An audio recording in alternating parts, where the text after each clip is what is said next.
26 mars, accordez une attention particulière aux indices négatifs. Dans le récit d'Arthur Conan Doyle, Flamme d'argent, Sherlock Holmes élucide un crime en s'attachant à ce qui n'est pas arrivé. Le chien de la famille n'a pas aboyé. Cela signifie que l'assassin était connu du chien. Ce que cette histoire illustre, c'est que les hommes ordinaires n'accordent en général nulle attention à ce que nous appellerons les indices négatifs, c'est-à-dire ce qui aurait dû arriver mais n'est pas survenu. Nous avons une tendance naturelle à nous polariser sur l'information positive et à ne remarquer que ce que nous voyons et entendons.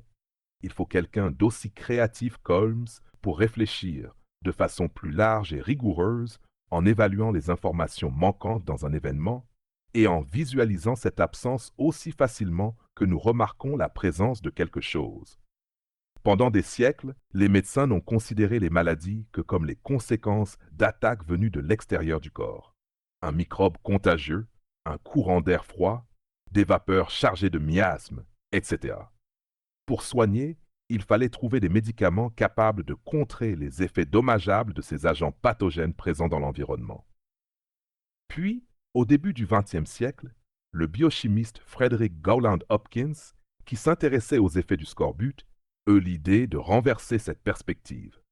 Il fit l'hypothèse que la cause de cette maladie particulière n'était pas une attaque provenant de l'extérieur, mais une carence dans le corps lui-même, en l'espèce, ce que l'on appelle aujourd'hui la vitamine C.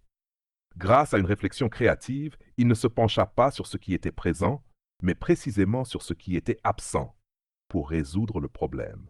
Cela le conduisit à des recherches révolutionnaires sur les vitamines, qui modifièrent radicalement le concept de santé. Loi du jour. La capacité à élargir son esprit et à changer de point de vue est fonction de notre imagination. Apprenez à imaginer davantage de possibilités que vous en avez l'habitude. Évitez de tenir compte de ce qui est présent. Réfléchissez à ce qui est absent.